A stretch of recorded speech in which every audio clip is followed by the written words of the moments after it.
नमस्कार, मैं धनंजय कुमार द नागरिक में आपका स्वागत है। हमने जो एक प्रोग्राम तय किया है कि किसानों को लेकर के जो हम बात करते रहेंगे, सप्ताह में कम से कम 2 बार बात करें। हालाँकि शनिवार को हम बात नहीं कर पाए, लेकिन आज हम इस पर बात करेंगे और आज बात का विषय ये है कि किसान जो है फिर से धरने पर है और अलग-अलग जगहों पे उत्तर प्रदेश के किसान, जो हरियाणा के किसान हैं, राजस्थान के किसान हैं, पंजाब के किसान हैं, वो तमाम जो है फिर से धरने पे हैं और कह रहे हैं कि एमएसपी पे आप जो है कानून की गारंटी दीजिए।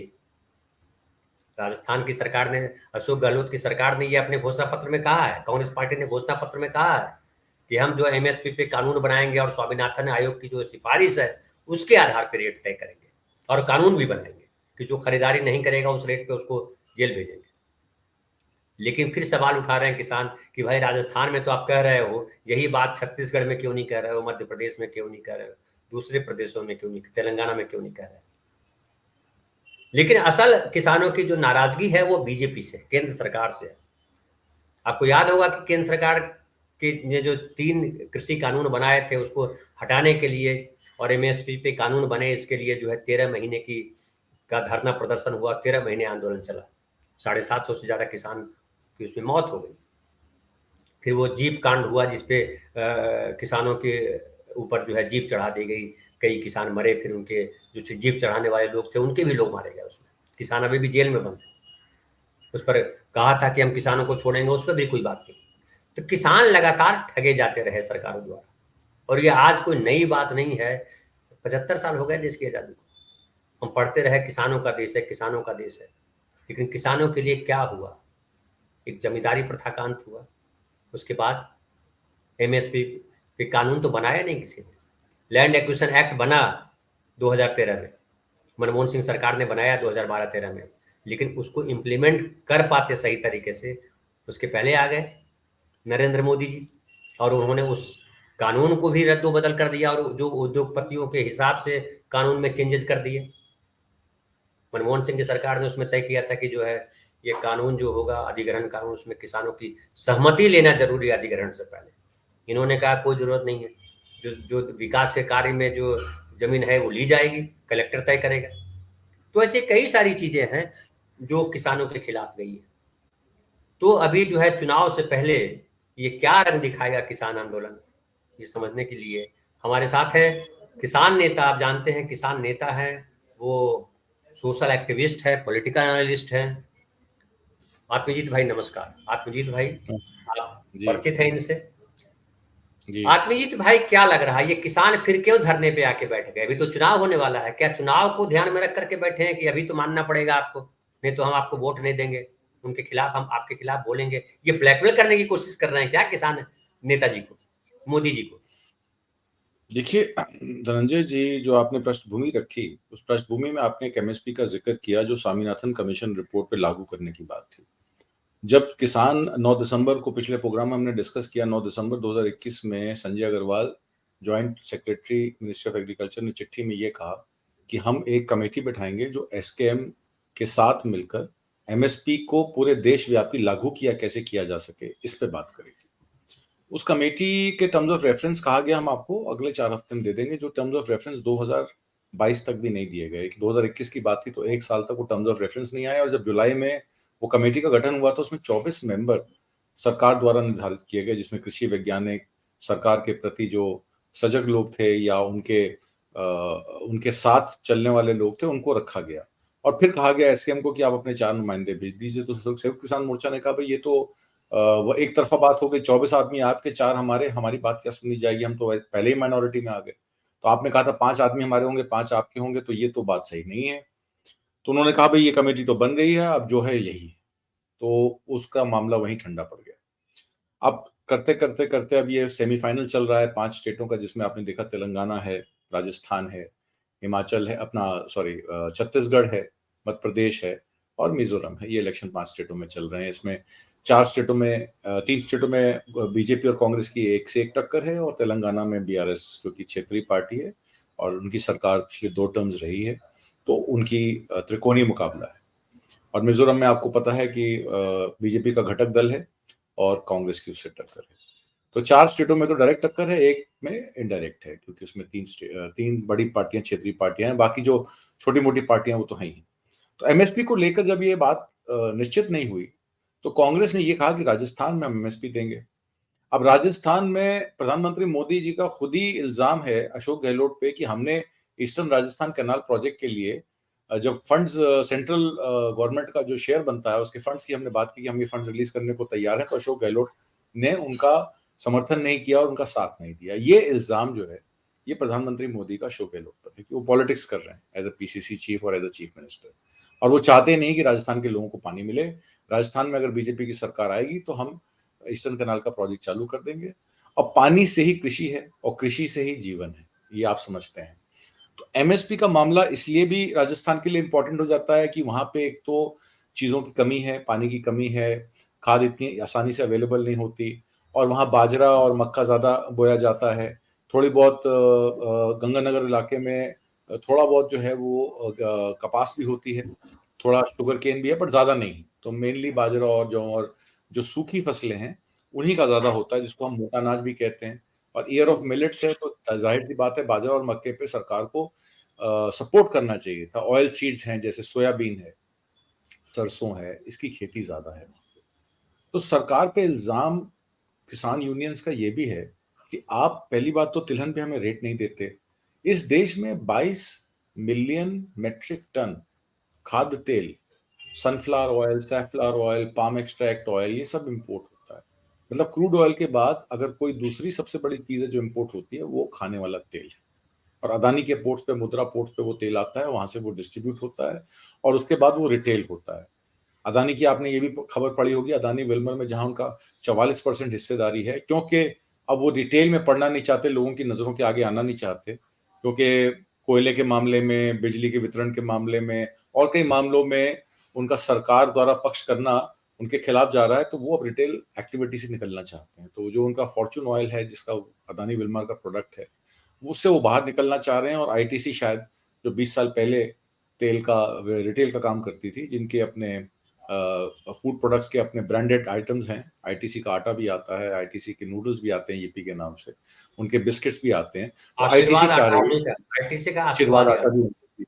तो आईटीसी जो ब्रांडेड फूड आइटम्स हैं उसमें उनका मार्केट कैपिटलाइजेशन अच्छा है, करीब 40-42% उनका जो है मार्केट शेयर है ब्रांडेड फूड आइटम्स में। तो इसलिए आईटीसी जो है वो उनका शेयर लेके शायद अब विल्मर के साथ काम करेगी। ये एक खबर आई, तो इसका मतलब ये है कि अदानी साहब उसमें से निकलना चाहते हैं, क्योंकि फूड आइटम्स में और इन चीजों में जब एफसीआई के गोदामों पे कब्जा जो पहरा अदानी जी का है, और जिस तरीके से वन साइडेड कॉन्ट्रैक्ट्स उन्होंने एफसीआई के साथ किए हैं, तो कहीं ना कहीं वो अब रिटेल से निकलना चाहते हैं, अपना नाम नहीं चाहते। और दूसरी बात ये भी है कि वैश्विक मंदी के चलते उनके इंफ्रास्ट्रक्चर प्रोजेक्ट्स हैं, जैसे कि उनके पोर्ट्स हैं या पावर जनरेशन कंपनीज हैं, तो उन कंपनीज पे भी, उनके इंफ्रास्ट्रक्चर प्रोजेक्ट्स पे भी असर पड़ रहा है, और फंडिंग इतनी आसानी से अब हिंडनबर्ग रिपोर्ट आने के बाद नहीं मिल रही है।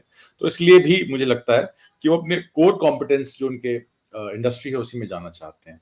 तो किसानों ने ये कहा कि एमएसपी अगर आप राजस्थान में दे रहे हैं, अगर आप ये कह दें कि वहां पानी की कमी है इसलिए हम स्वामीनाथन कमीशन रिपोर्ट लागू करेंगे क्योंकि वहां किसानों को हेल्प की जरूरत है, तो ये स्वामीनाथन कमीशन रिपोर्ट सारी स्टेटों में, उनके स्टेट के जितने भी मैनिफेस्टोस थे उसमें अनाउंस होनी चाहिए थी। अब एक तरफ आप क्योंकि बीआरएस का रायत बंधु प्रोग्राम चल रहा था 10,000 रुपए सालाना देने का, जिसको उन्होंने कहा कि इलेक्शन जीत जाएंगे तो 16,000 देंगे, तो यहाँ पे कांग्रेस ने ये कहा कि हम 15,000 कर देंगे इलेक्शन जीतते ही, तो फिर बीआरएस ने हालांकि कहा चुनाव 16,000। आयोग ने उसको अभी बंद कर दिया है, रायतू बंधु योजना। वो तो हुआ क्या, इनसे गलती ये हुई कि इन्होंने 27 नवंबर क्योंकि एक रैली थी उनकी और 30 को इलेक्शन है, उन्होंने ये कह दिया कि आने वाले सोमवार में हम जो किस्त निकलनी है 10,000 सालाना वाली, वो हम सोमवार को निकाल देंगे, मंडे से पहले सबके अकाउंट में पैसा आ जाएगा। अब ये तो डायरेक्ट कोरिलेशन होगा कि आपका वोटिंग होना है 30 तारीख को और सोमवार को आप पैसा दे रहे हैं। वो पैसा किस किस्त का है वो 2 दिन बाद, 10 दिन बाद, और उसको अनाउंस करने की जरूरत नहीं थी, क्योंकि आपको पता है पीएम सम्मान निधि में एक समय सीमा रहती है, हर 6 महीने में पैसा जाना होता है। तो वो 6 महीने की अगर पीएम सम्मान निधि वाले, अब प्रधानमंत्री मोदी जाके तेलंगाना में कहते हैं भाई देखिए सम्मान निधि का पैसा आपके अकाउंट में शनिवार को ही आ जाएगा, तो जाहिर सी बात है ऑपोजिशन कहेगी भी इलेक्शन कमीशन के पास जाएगी, ये तो इम्प्रोप्राइटरी का मामला है, ये तो कैश फॉर वोट का मामला है। तो जिसको कहते हैं moral code of conduct, MCC, तो मॉरल कोड ऑफ कंडक्ट के अंतर्गत ये अनाउंसमेंट गलत थी, तो उन्होंने कहा भाई आप मत दीजिए। अव्वल तेलंगाना में रायता बंधु प्रोग्राम में उन्होंने कहा कि हम जो बटाईदार किसान हैं, जिनको जो खेत का किराए पे लेते हैं और काम करते हैं और उनका अपनी जमीन नहीं है, उनको हम 12,000 देंगे, और जिनके अपने खेत हैं, और हालांकि बीआरएस का कोई ऐसा स्कीम नहीं है जिसमें वो जो मजदूर खेतिहर हैं उनके लिए वो स्कीम नहीं है, वो स्कीम सिर्फ उनके लिए है जिनके पट्टे जिनके नाम है, उन्हीं को पैसा वो मिलता है। तो ये स्कीम अब मध्य प्रदेश और छत्तीसगढ़ में आपने देखा किस तरीके से उन्होंने एमएसपी कह दिया कि गेहूं पे 26-27 हो जाएगी, धान पे 31 हो जाएगी।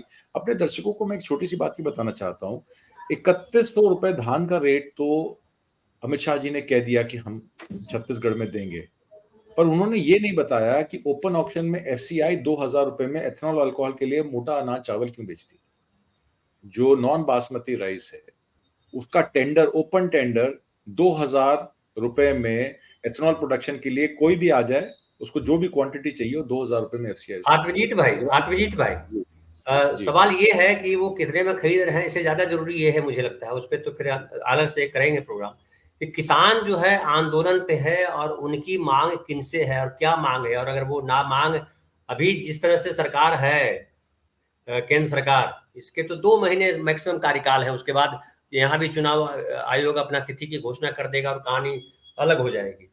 तो ये अभी अभी हड़ताल का क्या पर्पस है, किस किस अभी तो मामला ये है, देखिए सरकार की वादा खिलाफी रही। जैसे मैंने आपको बताया, स्वामीनाथन कमीशन रिपोर्ट लागू करने के लिए उसका कानून कैसे बने, उस पर दंड का प्रावधान कैसे रहे, क्योंकि अपने दर्शकों को मैं बता दूं कि 14% खरीद ही, खाली गेहूं और मैं चावल की बात कर रहा हूं, खाली गेहूं और चावल में 14% खरीद एमएसपी पे होती है, या सरकार द्वारा या सरकार के निर्धारित केंद्रों द्वारा होती है। 86% खरीद जो है 86% खरीद जो है वो आउटसाइड एमएसपी होती है और कम दामों पे होती है।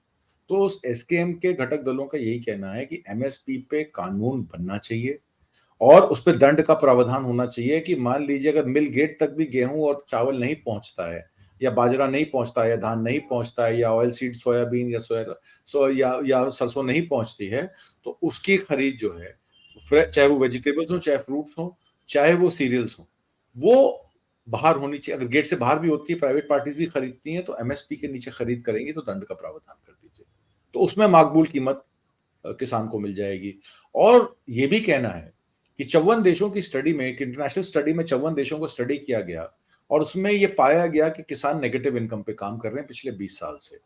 अमेरिका अपने बजट का एक पर्टिकुलर परसेंटेज सब्सिडी में देती है और बड़े मात्रा में सब्सिडी देती है किसानों को, और यही यूरोप में देती है। यूरोप में जो दुग्ध पालन करते हैं, जो मत्स्य पालन करते हैं, या जिन पे जमीनें हैं 100 एकड़ 200 एकड़, उससे कम का फार्म नहीं होता है, तो उस पे भी सरकार सब्सिडी देती है। यहाँ तो किसान ही बहुत छोटे हैं, एक एवरेज किसान के पास 2 एकड़ से ज्यादा जमीन और बावजूद इसके वहां की रिपोर्ट ये है कि वहां से भी किसान जो है लगातार खेती से हट रहे हैं।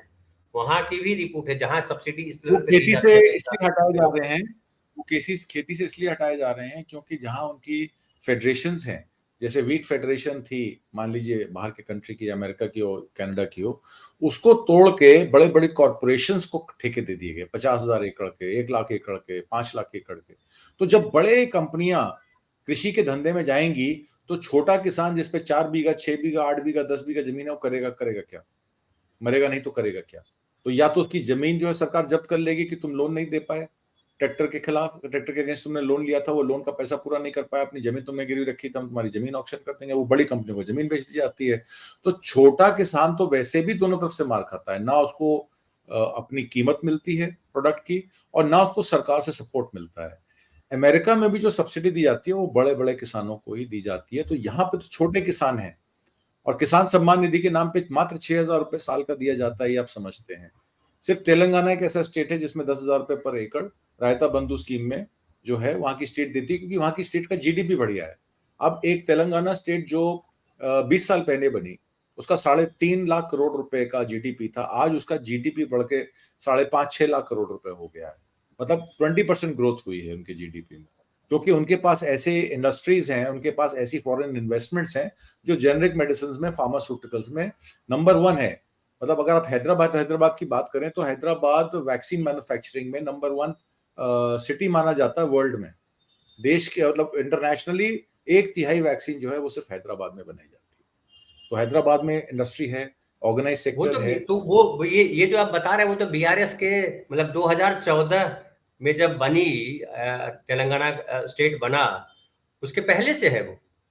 उससे पहले से वो 2008 से 2008 जी। से है। और तमाम सरकारें चाहे वो टीडीपी की रही हों या उससे पहले आपकी एनटी रामाराव की रही हों, तो उन्होंने एक छोटी स्टेट को अच्छी तरह मैनेज किया। और आंध्रा के अब दो भाग होने के बाद तेलंगाना स्टेट को तो वैसे ही नेचुरल रिसोर्सेज में तेलंगाना काफी रिच है, तो उस वजह बिल्कुल से वहां पे बिल्कुल। इंडस्ट्री लगाना व रोजगार देना वो काम आसानी से हो रहा है।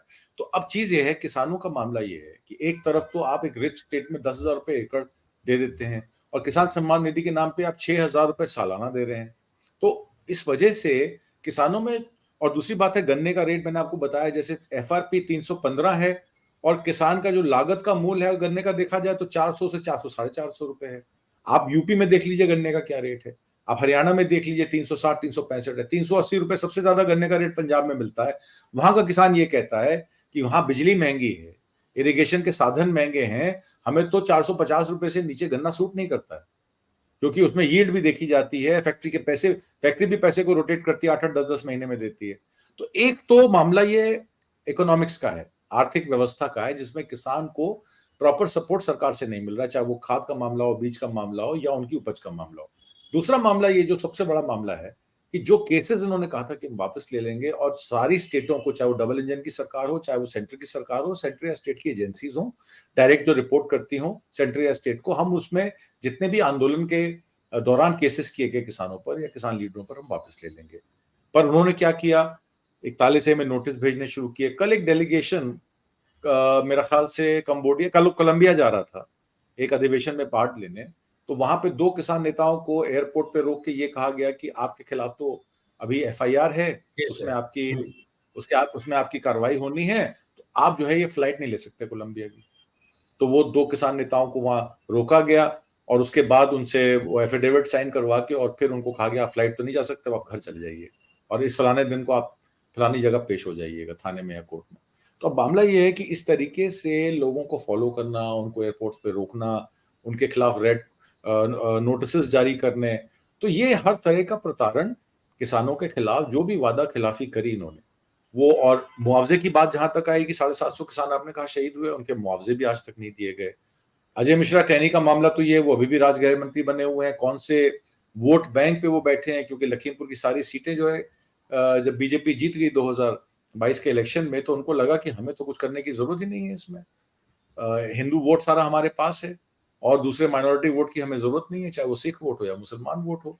तो अगर वोट की ही राजनीति करनी है तो किसान घर दिया जले या किसान के घर अनाज बाहर से आए या ना आए, इससे उनको कोई फर्क नहीं पड़ता है।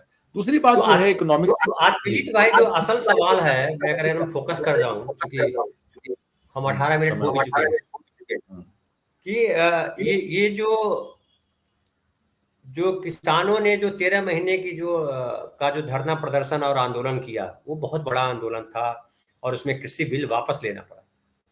लेकिन क्या आपको लगता है कि बीजेपी एमएसपी पे, या जो जो अभी केंद्र सरकार है, बीजेपी भी कहना सही नहीं है, जो केंद्र सरकार है वो अभी 2-4 महीने के लिए सरकार है, क्या उन किसानों की बातों पे एक तो वो तैयार होगी कि हाँ हम ये सब करेंगे, एक, और अगर किसान नेता जो हैं वो किस आधार पे, चूंकि अब उतना बड़ा फिर आंदोलन करने में बड़ा वक्त लगेगा, तो ये छोटे आंदोलन करके, धरना प्रदर्शन करके आप सांकेतिक तौर पे तो आप कर सकते हैं, लेकिन क्या प्रभावी होगा? क्योंकि उनका इंटेंशन नहीं है आपको खुश करना, आपकी आपकी तरफ ध्यान देना, आपकी समस्याओं को सुनना, उसको सुधार करना, उसमें उनका इंटेंशन नहीं है।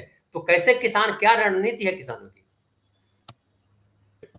जहां तक धनंजय जी धरने की बात है, यह बात आपका मानना सही है कि खाली धरना करके, प्रदर्शन करके, संकेतात्मक तो आप अपना रोष कर सकते हैं, पर आप सरकार को फोर्स नहीं कर सकते। बट सरकार पे इसका व्यापक असर इसलिए भी, एक नरेशन चेंज हुआ है, एक नरेशन बिल्डिंग भी होती है। आपने देखा आज से पहले कितने मैनिफेस्टोज में किसानों की बातें की जाती थी, मजदूरों की बात की जाती थी, खेतियान मजदूरों की बातें की जाती थी, हेल्थ की बात की जाती थी, एजुकेशन की।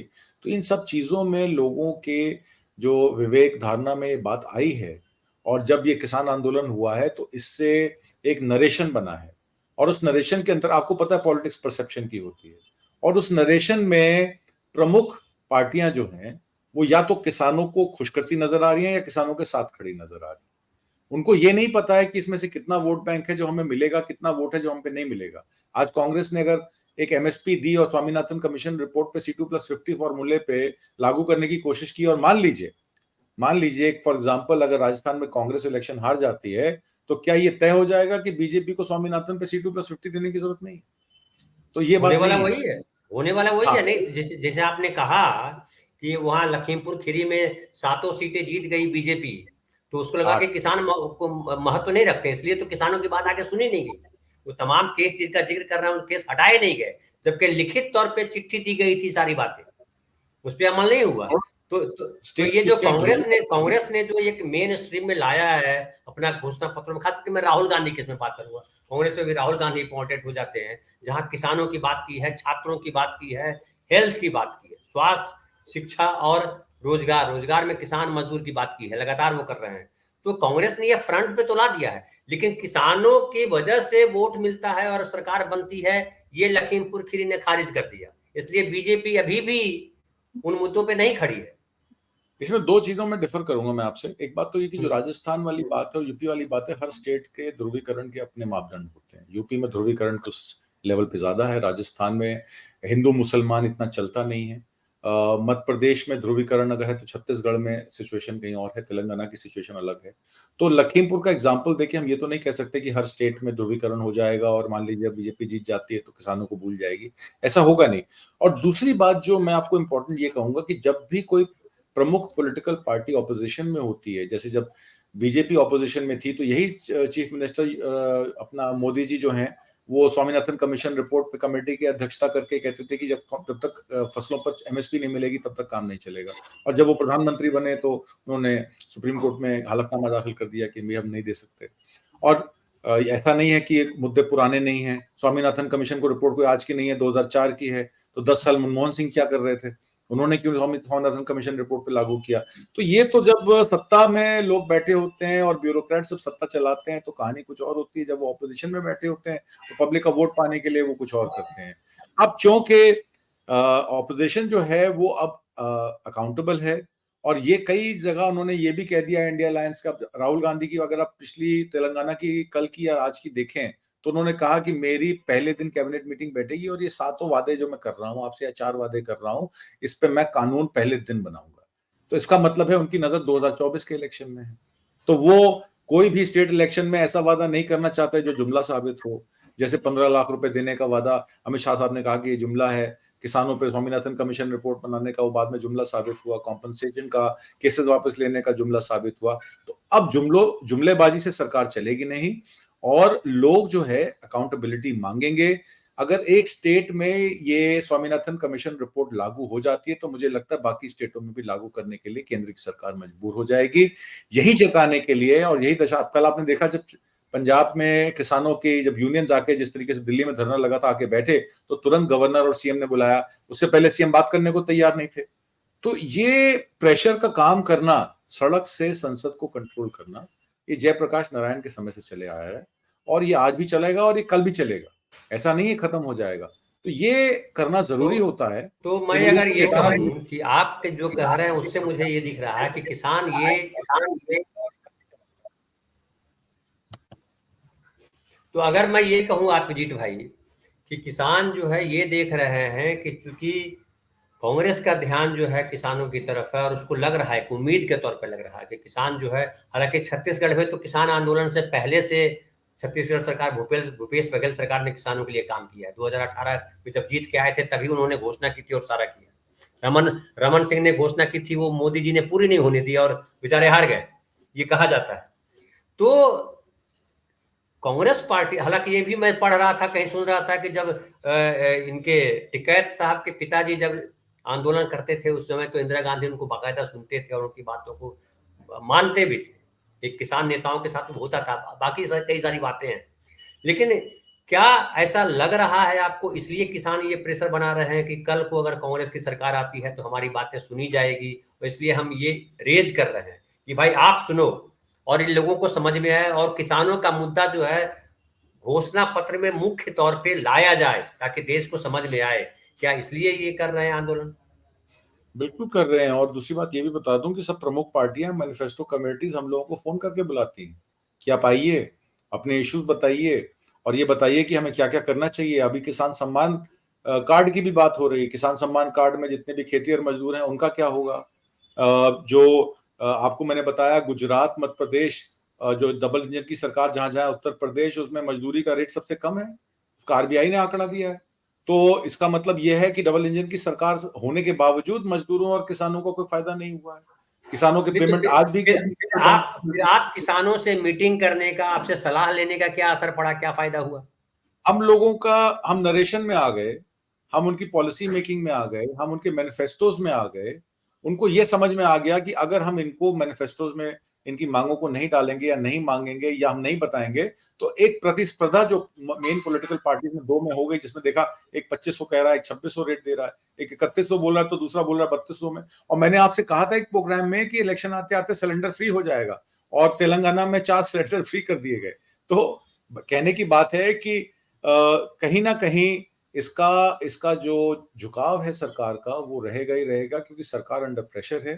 कंपटीशन बढ़ गया है दो पॉलिटिकल पार्टीज में, तो उसमें कौन बाजी मारेगा, किसको कितने सीटें मिलेंगी, कौन किस तरीके से सरकार बनाएगा, कि जोड़ तोड़ की सरकार बनेगी। या अब मामला जो है वो ये नहीं है कि मोदी सरकार ने कह दिया कि 22 जनवरी को राम मंदिर बन जाएगा, तो होली तक घोषणा हो जाएगी कि मेजोरिटी से बीजेपी की सरकार आ रही है। अब ऐसा कहना मुझे लगता है मुश्किल होगा। किसानों ने पब्लिक को, आम आदमी को, एक बेरोजगार को ये दिखा दिया कि अपनी लड़ाई तुम्हें स्वयं लड़नी पड़ेगी। सरकार चाहे कितनी शक्तिशाली हो, कितनी बड़ी हो, अगर तुम सच की लड़ाई लड़ रहे हो तो सरकार को तुम्हारे आगे झुकना पड़ेगा। बहुत सही कह और रहे मुझे लगता है ये प्रेरणा सबको मिली है, और हर आदमी ये सोच रहा है कि मेरे वोट की कीमत है। आप आज बात बताइए, आज से 5 साल पहले आप कह सकते थे कि मेरे वोट की कीमत आपको, मैं नहीं भी डालने जाऊंगा तब भी जीत जाएगा, तब भी यही सब होगा। पर आज ये आदमी नहीं सोचता है। आज आदमी ये सोचता है कि क्रांति लानी है तो अपने वोट का सही इस्तेमाल करना, अपने हक की लड़ाई लड़ना और अपनी बात को कहना। ये सोशल मीडिया के द्वारा हो या किसी आंदोलन के द्वारा हो। बच्चा बच्चा घर से निकलता है, 18-18 साल के बच्चे हमारे साथ आंदोलन में बैठते हैं, ऐसी बात नहीं है। वो कुछ सीखने आते हैं, वो कहते हैं जो हमें स्कूल नहीं सिखा पाया, जो हमारे माँ बाप नहीं सिखा पाए, उस आंदोलन ने हमें सिखा दिया, हमें क्रांतिकारी बनना सिखा दिया, हमें अपनी हक की लड़ाई लड़ना सिखा दिया। और ये बहुत बड़ी बात है, बहुत बड़ी और बात ये है। एग्जाम्पल सेट करके हम लोग आगे बढ़ रहे हैं। जी जी, तो आत्मजीत भाई, आपने इतनी सारी बातें की और एक समझ में आ रहा है कि किसान जो है उस बात को समझ रहे हैं, अपनी वोट की कीमत किसान तो समझ ही रहे हैं, दूसरों को समझाया है, वो कितना समझेंगे वो दिखेगा चुनाव के बाद।